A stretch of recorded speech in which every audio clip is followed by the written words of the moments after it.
Welcome to a Fish Out of Water podcast. This is your host, Richard Lipman. Today we're interviewing Mads Brügger, sponsored by Camera Museum of London at 44 Museum Street.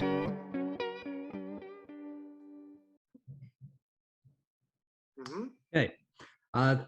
Thanks, Mads, for joining us. I'm very interested in the craft of storytelling, and I'd like to ask you a question. How do you weave together your stories? Can you provide examples? I've watched most of your films: The Mole, Infiltrating North Korea, The Ambassador, The Red Chapel, and it looks like they are journeys moving from A to B. There's definitely a narrative there. What would you say to that?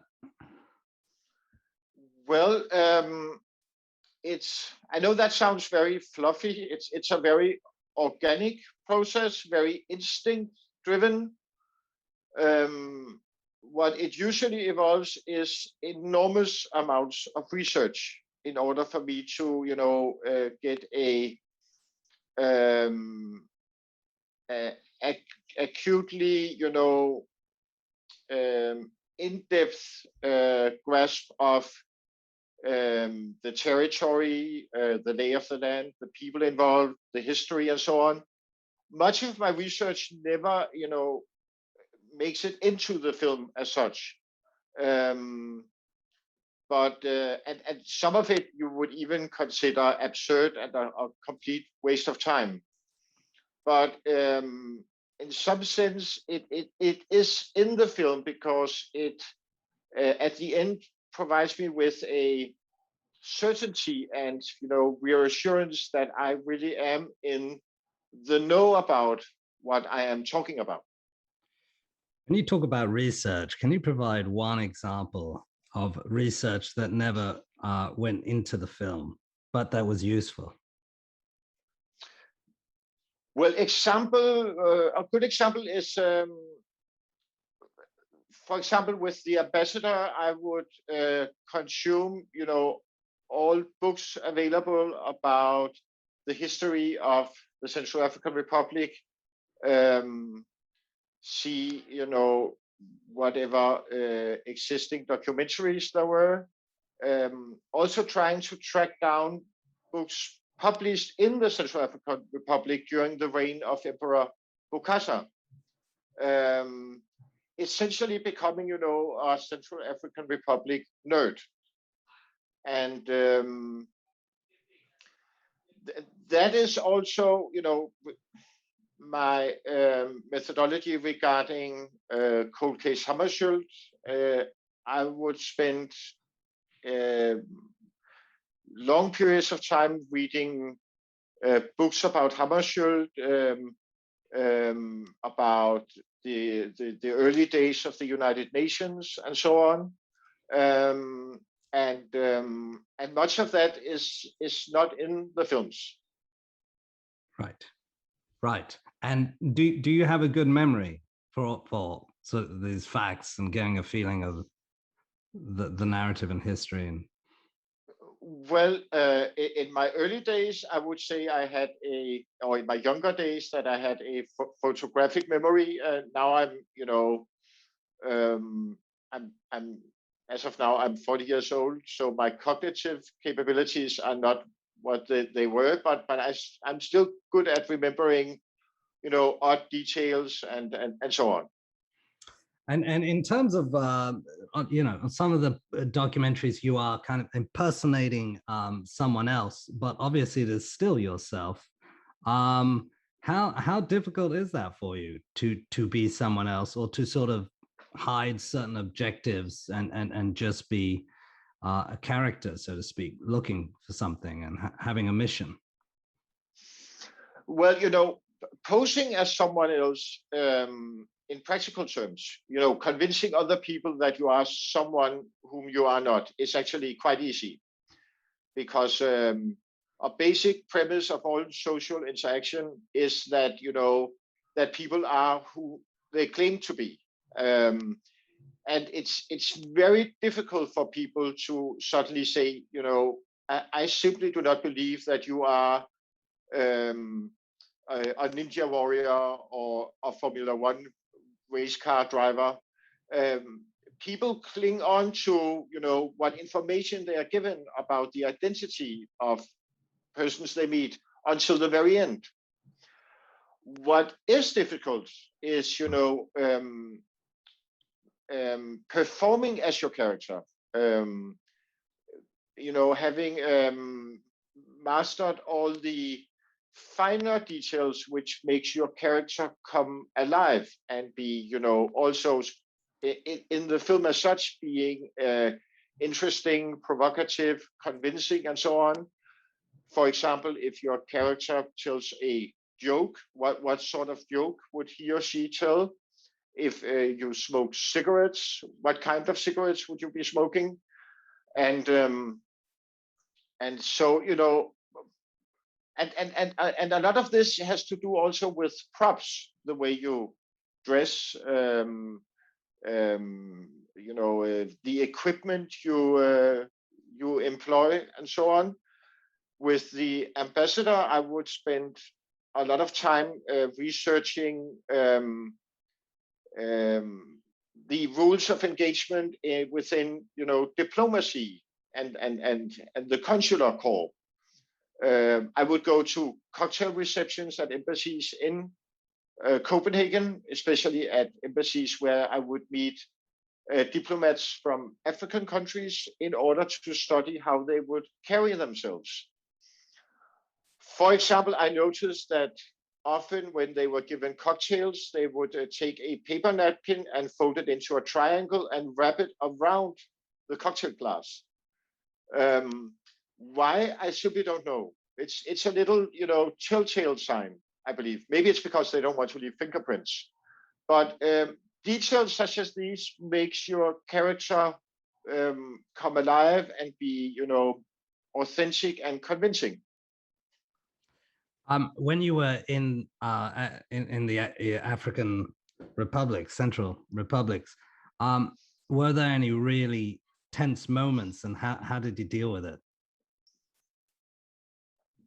Well, basically, it's, being in the Central African Republic is a prolonged tense moment, because the only reality principle is that there is really no reality principle. A situation can change, within hours.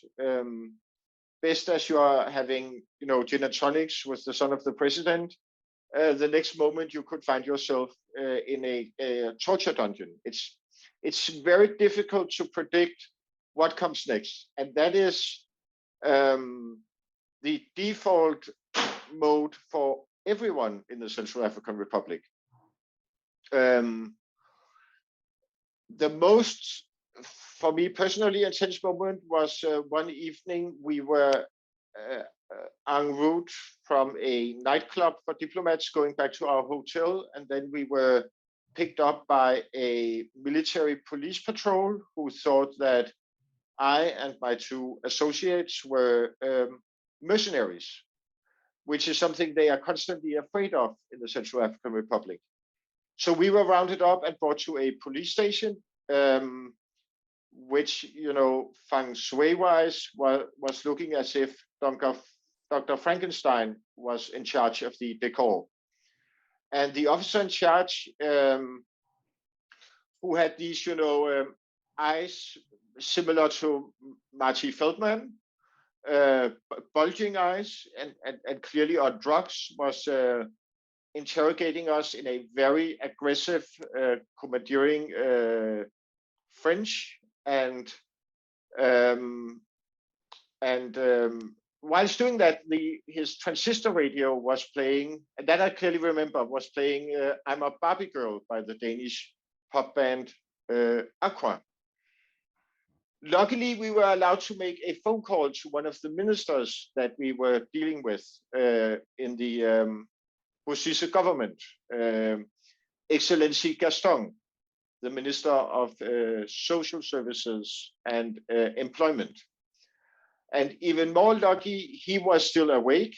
And so he answered the phone and immediately ordered us to be released. Now, if he had been asleep, we would have been transferred to the central penitentiary or the central jail in Bangui. And that is a place, once you enter there, you will not come out again as a, sound and lucid person, I think. Wow. That's very intense. During your films, are you writing a narrative there? Are you thinking about how it's going to look like during the film, or are you just focused on the moment? Well, I do, visualize and try to, foresee and imagine ideal scenarios. And throughout my years as, a filmmaker and a journalist, I have discovered that the more risky a project you embark on, and the more, fragile it is, the more reality tends to, reward you. It's a bit like, the motto of the Special Air Service in the UK, who dares wins. I think there is an occult,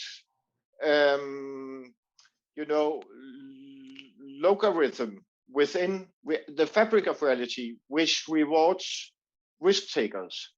Because often I discover that, I am lucky in a way which is beyond luck, which has to do with, reality bending favorably towards me. As a kid, and during your childhood, both your journalists were working. Both your parents were working as journalists and editors at various times, possibly of newspapers. Did you get immersed in the world of journalism at home? Were they always around? Were they very busy? Did that influence, and how? Well, they were around, but always very busy. But I was, saturated in journalism from an early age, and also, in very different kinds of journalism, because my father was the editor of a Danish business newspaper, and my mother was a journalist at Denmark's biggest tabloid newspaper, which meant that, I was, partly immersed in, very,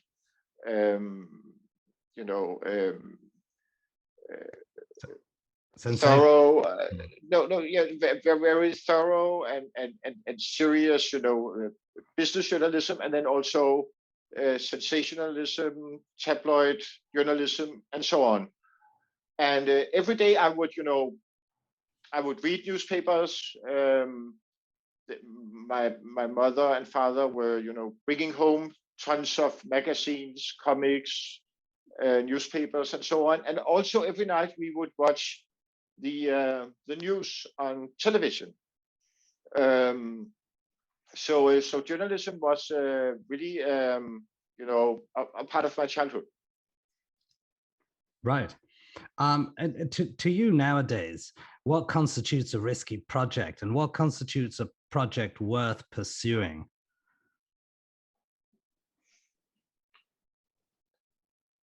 Well,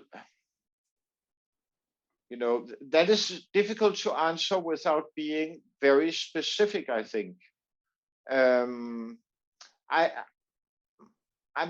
try to avoid speaking about projects which I am currently involved in, not because they are, secret as such, or because I want to, it sounds pretentious, but it's because if I, discuss projects I am working on, I tend to lose interest in them. So, but apart from that, in general, a project which is risky is a project which has, elements of something sensational in it, something which would make people think that simply can't be true, or that simply can't be done. And if you can merge that with something of substance and of importance, you are definitely onto something. That's interesting. What are you reading these days in terms of books, and do you read a lot of what happens in the news? And is it? I read. Yeah. I do read a lot of literature. I am currently very interested in the Austrian author Thomas Bernhard, who is famous, or some would say infamous, for being very misanthropic, very dark, which he is, but he is also extremely funny. The way he portrays Austrian society is extremely evil, but also entertaining.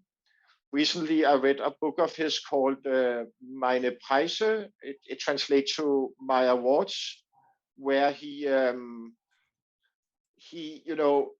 goes through each and every literary award he has won, and then he scolds the award, the people who gave him the award. He's also disrespecting the persons who received the award before he did, other authors who were nominated for the award together with him. And it's extremely funny, but also, as a piece of artwork, interesting, because he, in essence, deals with all the uncertainties and difficulties about, being awarded as an artist. Interesting. The other great book I've read recently is a book called Simply K, as the letter K, by an Italian intellectual called Roberto Calasso. He is an Italian Franz Kafka expert, and in the book he analyzes and portrays the person K, who is the main character of the process or the trial, and the castle. And that is probably one of the most interesting books I have read in the. Hi, Mads. Sorry, we got cut off. You were talking about Simply K. Yes, just a second. Okay, we're back on.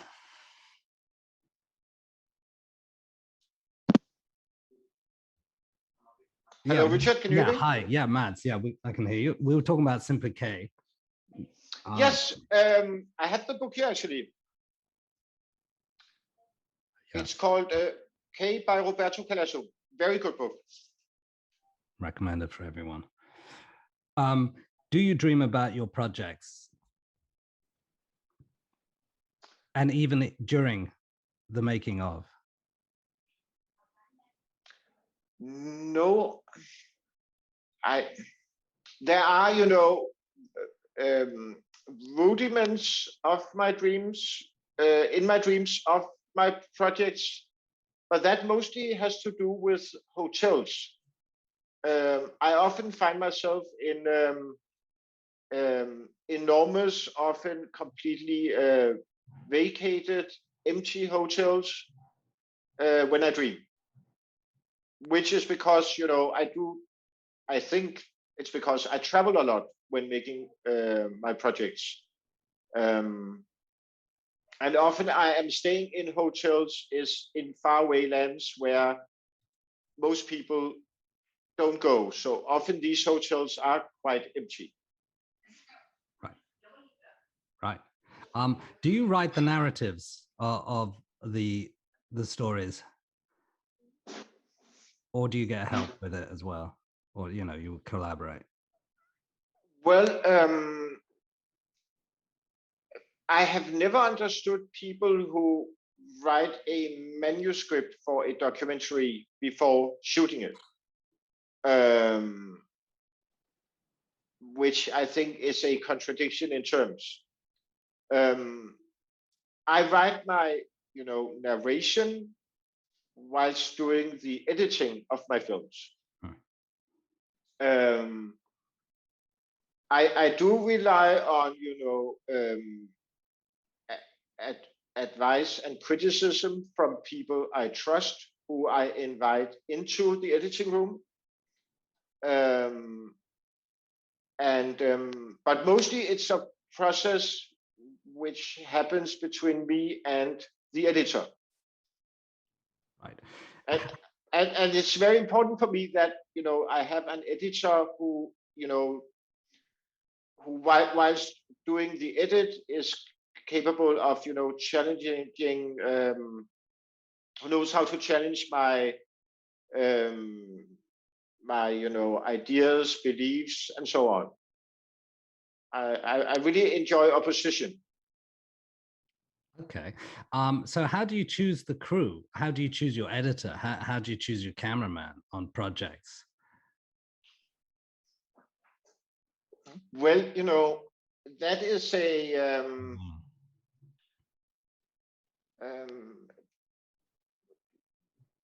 once I have, had a positive, favorable impression of, say, a cameraman, and discovered that, he or she is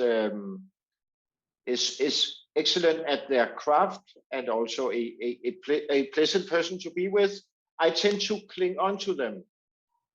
And I do, I like, having a history and a past with people whom I work with. Right. One of them being Peter Engel, your longtime producer. Yes. How has he helped put your project? Well, Peter has been and is enormously important for me, because he, right from the get-go, saw a potential in me as a director and filmmaker. He has always been very supportive of what I do, and I almost never hear him, say no to my propositions or turning me down, no matter how ludicrous they may be. So I wouldn't have had a career as a filmmaker without Peter Engel. And what you won Sundance. What was it like to win an award at Sundance? That was definitely a turning point, because until then,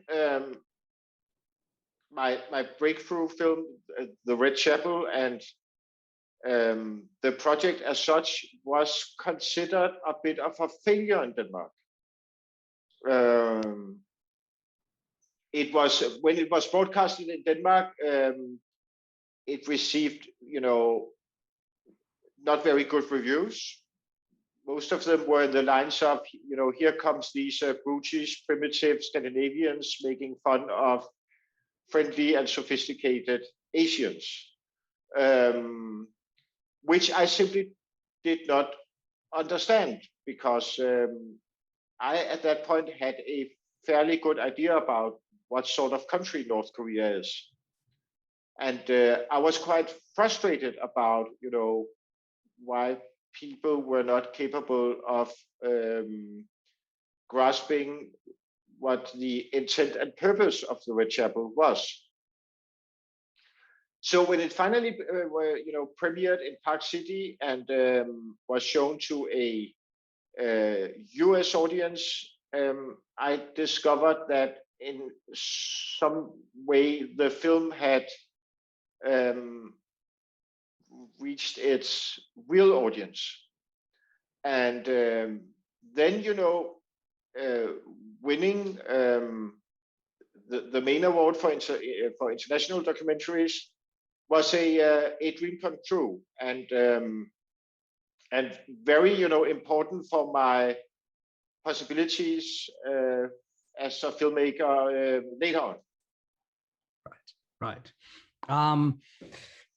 Do you have advice for filmmakers starting out? We've got about 3 minutes left. I could send another Zoom link if you got another 10 minutes. Afterwards. I do, Richard, but then I just have to send a text message, and then I will be able to join you for 10 minutes more. That'd be fantastic. So we have a couple of minutes, then some quick advice for filmmakers. Well,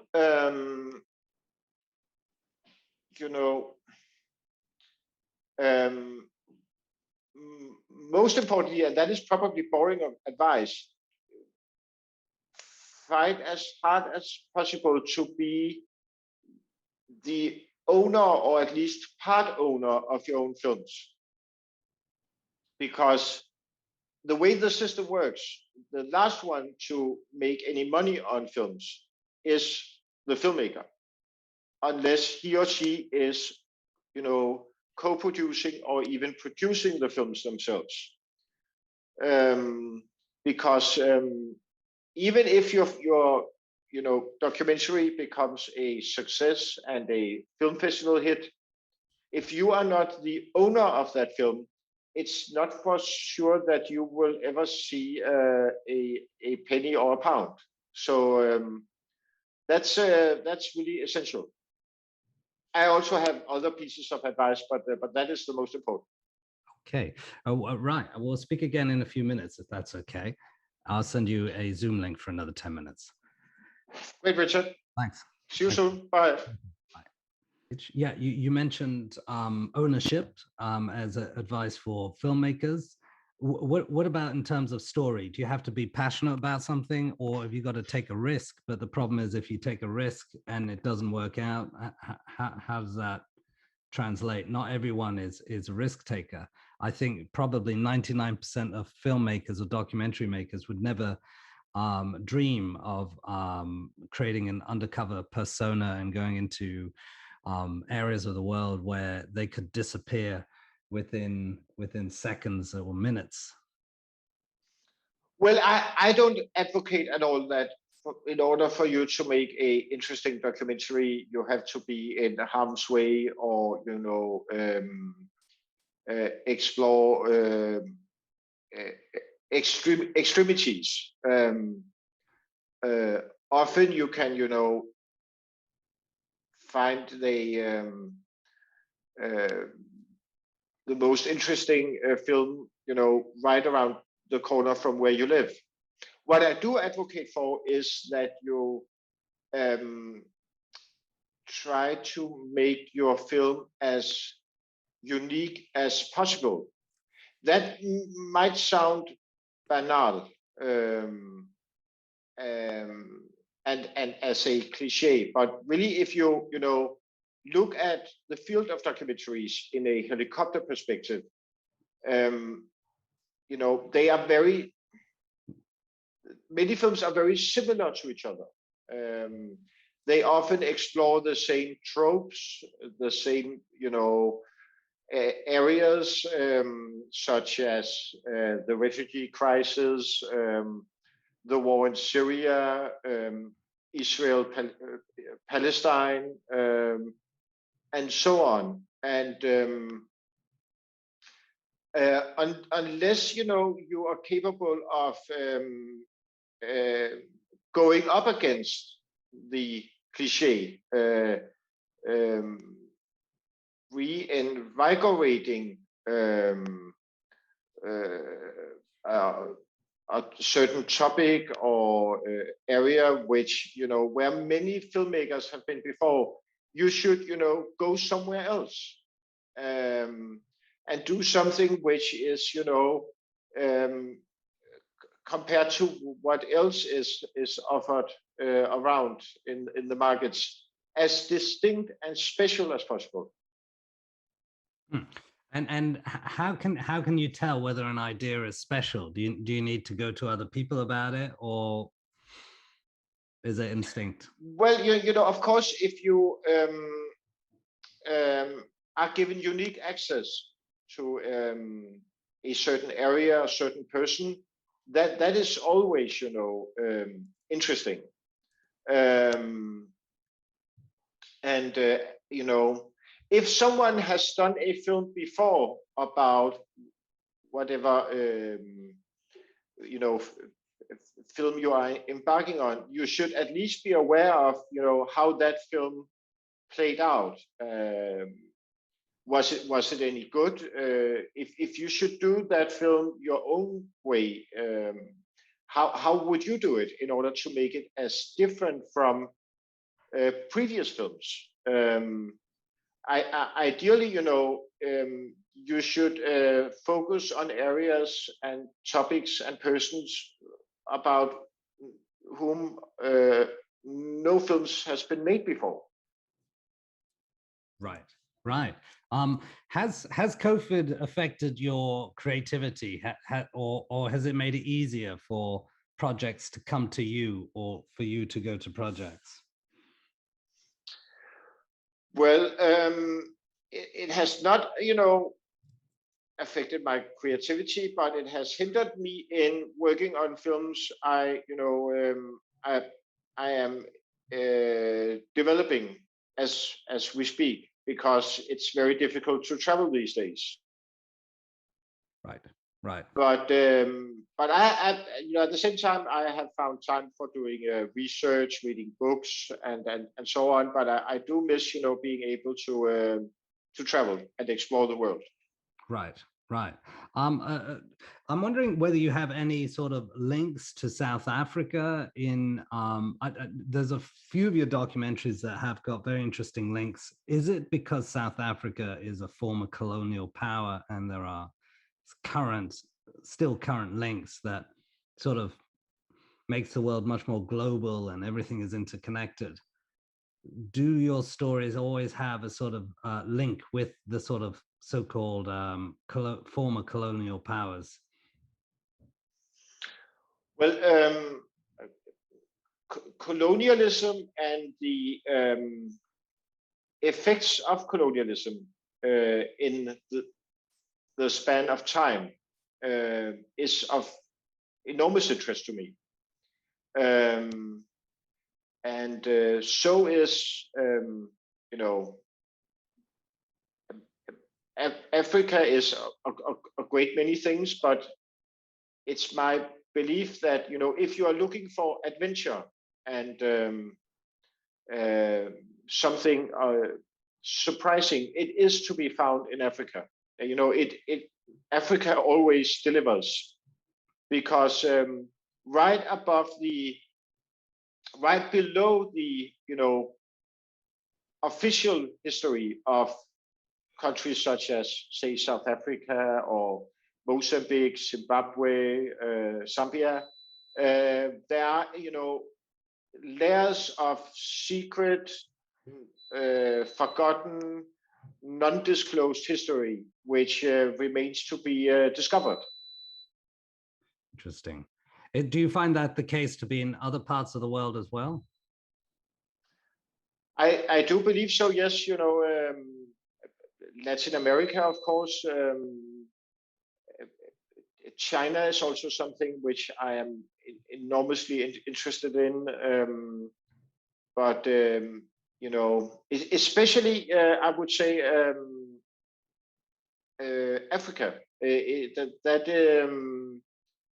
That it's because it's you know, it's a part of the world which has been neglected in certain ways by journalists, who often, when they go there or you know, work as correspondents, they often deal with, you know, the same stories in, you know, different variations. But and you know, and thereby neglecting you know, parts of history and side effects of colonialism, which needs to be told. Is there one example you could provide, maybe? Well, if, for example, the Germans, when they were having colonies in Africa, or a colony in Africa, that is where they developed the blueprints and methodology, which became the basis of concentration camps in Europe.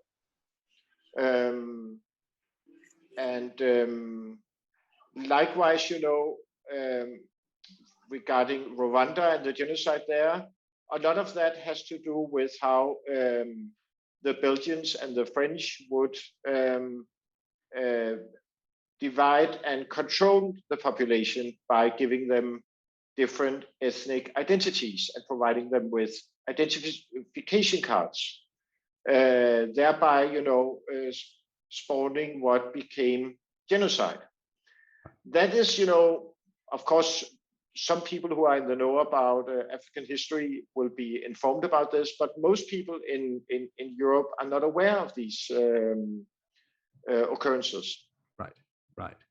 I'm wondering if, just very quickly, when you work with your editor, are you always in the edit room, or do you allow scope for?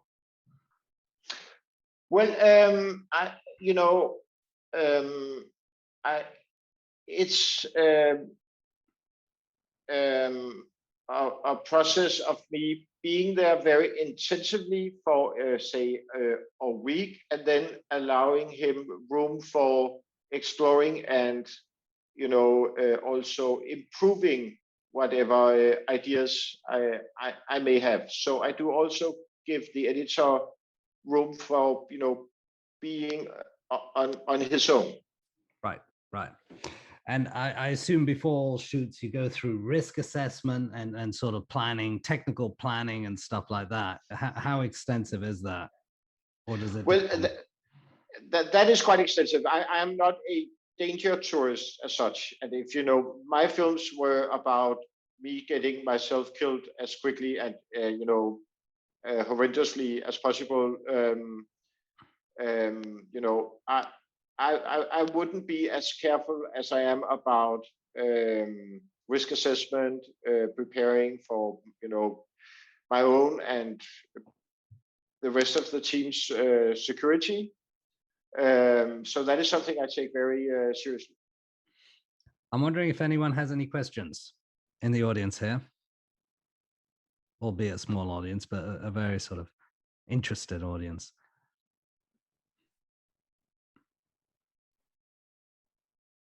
How big is the audience? Well, right here, it's 2, but outside of this, it will be on platforms to include Spotify and many, many others, which can generate dozens, hundreds, thousands, or tens of thousands of views and hits.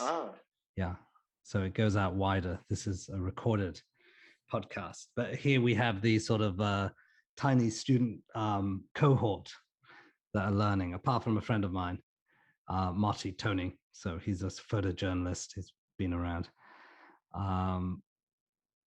Indeed. Well, okay. Well, I'm going to ask maybe one more question. Is there in terms of the steps, the processes? I mean, do you ever feel that some people would sort of want to take action after you've broadcast some of the films, or do you see much of your stories very much as a public interest stories? Is this something that would, generate headlines? So when you think about your stories, do you think about, oh, this is definitely something that audiences would watch? Well, I do like my films to contain something which has, elements of tabloid journalism in it, because that, creates hype and interest, which I think you should not frown upon as a filmmaker. Also, I think it's if your film contains hardcore investigative journalism and actually manages to expose something of public interest, that given the, ideally there should be a causality which makes, the authorities, take interest into your film. That is how it should work in theory. Often these days I discover that,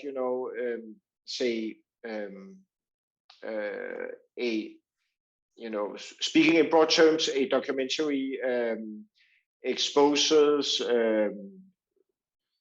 corruption, hypocrisy, and so on amongst people of power, and nothing really happens.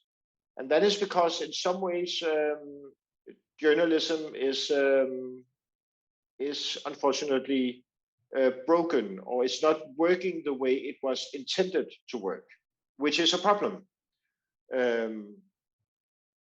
For example, my latest film, The Mole, Undercover in North Korea, which premiered on BBC as a two-part series, explores and exposes a criminal network which links North Korea with their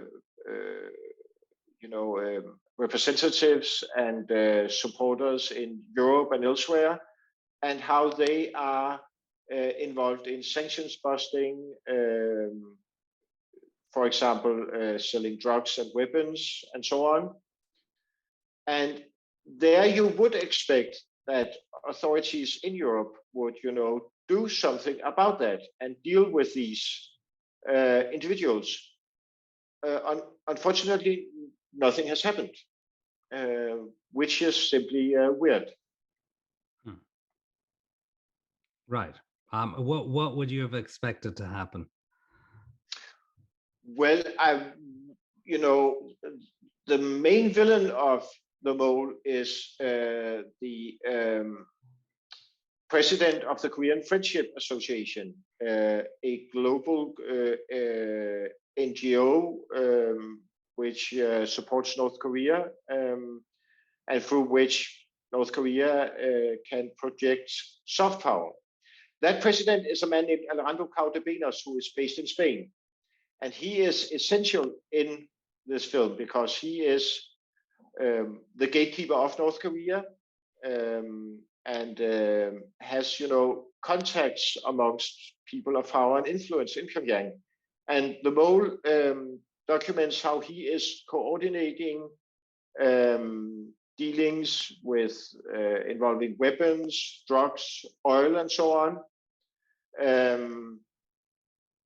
And, I was sort of expecting that Spanish authorities, or to be even more specific, Spanish police, would at least, be asking me and my producer about more information regarding Alejandro Caudebenas, that they would have been, questioning Alejandro in Spain.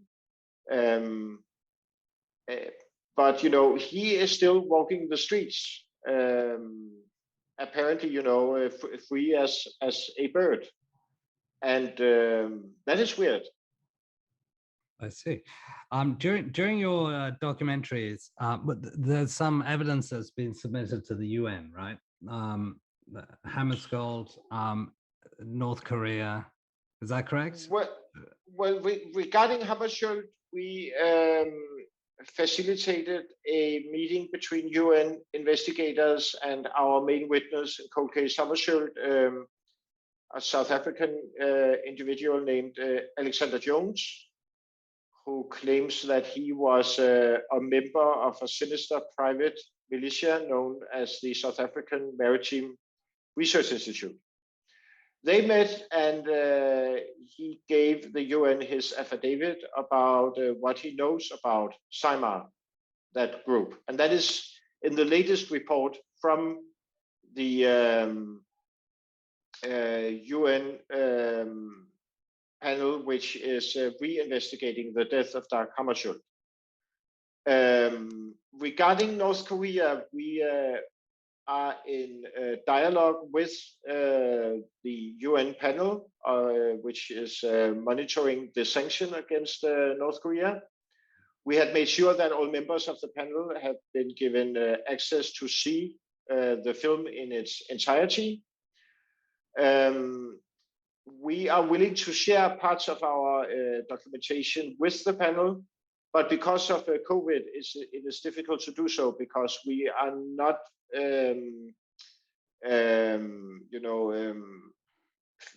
we have concerns regarding transmitting these materials electronically because they are so very sensitive. So they need to be brought by hand in hard copy to the panel, and that is not possible as of now. I see. And will there be further investigation, or will it be something that will simply be included in a report and, you know, just seen as part of history, but in actual fact, not much could be done about it? Speaking of North Korea, that I simply don't know. I am in contact with people who are experts in North Korea and the armaments industry, who considers the mole to be enormously interesting and important regarding, you know, documenting them trying to circumvent or bust sanctions. Maybe it will change once the mole reaches a US audience. Still, it has not premiered in America.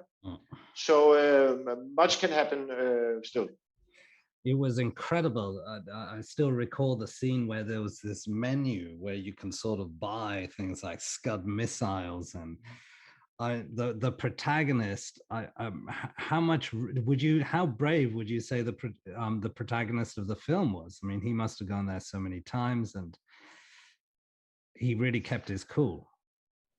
Well, obviously enormously brave, and so is his sidekick, Mr. James, whom I employed as an actor to perform as a, you know, mysterious Scandinavian oil billionaire. What impresses me most regarding the mole is his stamina, that he was capable of going on being the mole years on end. I was sort of expecting that he would quickly lose interest, because going to meetings with, you know, North Korean friendship associations in Denmark and elsewhere in Europe is not that, you know, entertaining. Actually, you know, it's about, you know, listening to enormously long and boring speeches about the greatness of the Kim regime. But you know, he just kept on going, and that's incredibly impressive, I think. Has this though affected the rest of his life? Has he got to be in hiding, or can he live a normal life after this? Because we see in the film that there is this hideout, and he's interviewed by a former MI5 agent, and it looks like a James Bond scenario where, you know, witness protection or something like that. He's got to, or was that part of the fiction? Well, the place where he is being interviewed or debriefed by a former MI5 officer was chosen by me, and I chose that specific location because it has these, you know, reminiscence of Cold War aesthetics and, you know, classic safe house connotations, which I like. Regarding his present situation, because I take his security very, you know, seriously, I'm not, you know, interested in discussing that in details. But he is safe and sound, and I speak with him on a weekly basis, and I think he's doing great. I view your documentaries as something akin to one of the long epics of David Lean, from Bridge Over the River Kwai and Lawrence of Arabia. It may be difficult for you to imagine, but I think there is a definite parallel of, mission and stories and complexities and layers, but also something extremely aesthetic that you can imagine outside of the box. Finally, before we exit here, what are your influences? Who are your influences, maybe in terms of personas, characters, or other types of artwork, films, or books? Well, I would say my all-time favorite documentary film is Marcel Ophül's The Sorrow and the Pity, which is a very hardcore, very, speaking of, form and content, very, austere piece of documentary filmmaking. It's black and white, and it's a very time-wise long film, more than 3 hours. It deals with the German occupation of France during Second World War. It was made sometime in the 1960s, and because of its scope, ambition, and essentially success, it was deemed so controversial in France that it could not be shown on public television until the 1980s, because it would damage or hurt the French and their sense of identity and what happened in France during the war. And it's a harrowing documentation of what war really is and what it does to people, and also the after effects of war.